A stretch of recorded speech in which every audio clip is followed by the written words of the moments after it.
आज का पहला कहानी है भूतिया पेड़। रौनकपुर नाम के एक शहर में राजा रौनक सिंह का राज हुआ करता था। वो हमेशा अपनी प्रजा के हित में कार्य किया करते थे। वहाँ की प्रजा बहुत खुश रहती थी।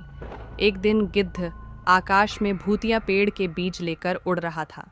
जैसे ही गिद्ध रौनकपुर पहुंचा तो उसके मुंह से एकदम बीज रौनकपुर के बीचों बीच गिर गया। बीज भूतिया था, इसलिए अगले ही दिन वो पौधा बन गया। वहाँ के स्थानीय निवासियों ने जब पौधे को देखा तो हैरान रह गए, क्योंकि पौधे का रंग काला था। बाद में लोगों ने आपस में चर्चा की और यह समझा कि खेत में उगने वाला कोई घास पात या वनस्पति होगी। दूसरे दिन वो पौधा काफ़ी बड़ा हो गया। लोगों को और ज़्यादा दुविधा हुई कि एक ही दिन में ये पौधा इतना बड़ा कैसे हो गया। होते होते वो पौधा तीसरे दिन पेड़ बन गया। समय बिता और लोग ने भी तेज़ी से बढ़ने वाले पौधे के बारे में सोच सोच कर परेशान हो रहे थे। वो इस मामले को राजा के पास लेकर गए। ऐसे जादुई पौधे का पता चलते ही राजा तुरंत उस जगह पर पहुंच गए।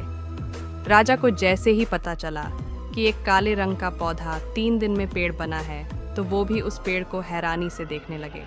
राजा उस पेड़ के पास चौथे दिन पहुंचे थे और तब तक पेड़ और बड़ा हो चुका था। वो इतनी तेज़ी से फैला था कि किसी को यकीन ही नहीं हो रहा था। राजा समझ गए थे कि इसका रंग काला है, इसमें ज़रूर कुछ जादू टोना होगा। इसी सोच के साथ राजा ने घोषणा कर दी कि जो भी इस पेड़ को ख़त्म करेगा उसे वो इनाम के तौर पर 1000 सोने के सिक्के देंगे।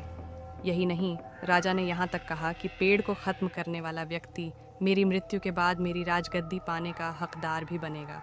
इतनी बड़ी घोषणा सुनने के बाद हर कोई पेड़ ख़त्म करने के लिए अपना दिमाग लगाने लगा। राजा के सारे चतुर मंत्रियों ने भी तरकीब लगाई, लेकिन पेड़ को कोई भी नष्ट नहीं कर पाया।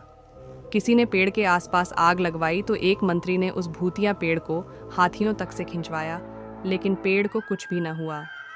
अब लोगों के मन में डर बैठ गया और उन्हें लगा कि पक्का ये ऐसा वैसा नहीं बल्कि भूतिया पेड़ है। तभी उस गांव के एक समझदार व्यक्ति को राजा की घोषणा का पता लगा। जानकारी मिलते ही वह अपने गुरु के पास भूतिया पेड़ से जुड़े रहस्य को जानने के लिए पहुंच गया। गुरुजी ने अपनी ध्यान की शक्ति को एकत्र करके देखा और उससे पूछा, क्या तुम पेड़ को ख़त्म करना चाहते हो? समझदार व्यक्ति ने जवाब दिया, हाँ गुरुजी, सब उससे परेशान हैं। गुरुजी ने बताया कि उसे ख़त्म करने का एक ही तरीका है। इसके लिए तुम्हें उस पेड़ के आसपास नमक डालना होगा। इस तरकीब के बारे में जानते ही वो व्यक्ति तेज़ी से राजा के पास गया और कहा कि इस पेड़ के आसपास आपको नमक डलवाना होगा। ऐसा करने पर ही यह पेड़ ख़त्म होगा। राजा ने अपने सैनिकों को ठीक ऐसा ही करने को कहा। सैनिकों ने मिलकर पेड़ के चारों ओर खूब सारा नमक डाल दिया। नमक डालने के एक दिन बाद ही पेड़ का आकार कुछ कम हुआ। होते होते 5वें दिन तक पेड़ एकदम छोटा हो गया।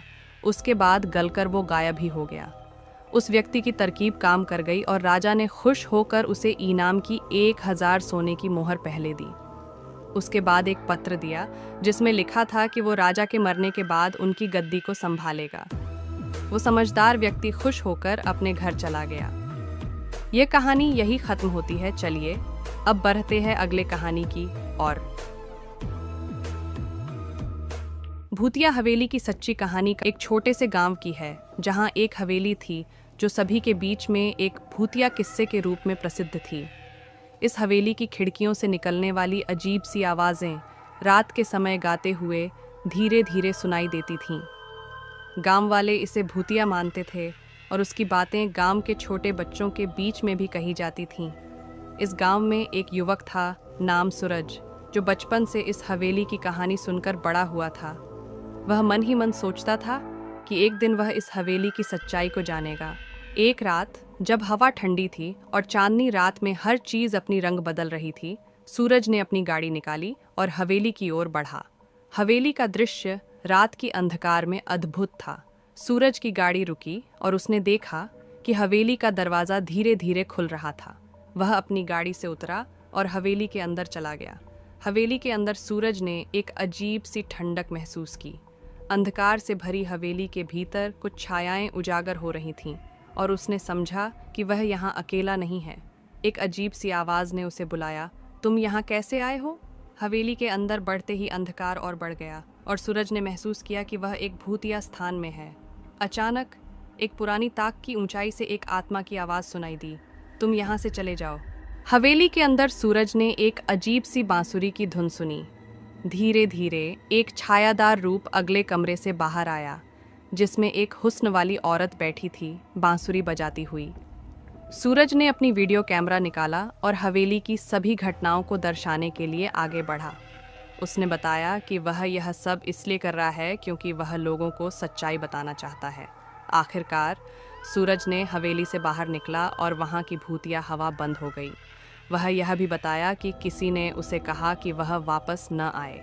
दोस्तों, यह कहानी यहीं समाप्त होती है। अगर वीडियो अच्छा लगे तो वीडियो को ज़्यादा से ज़्यादा शेयर करें और चैनल को सब्सक्राइब ज़रूर करें। धन्यवाद।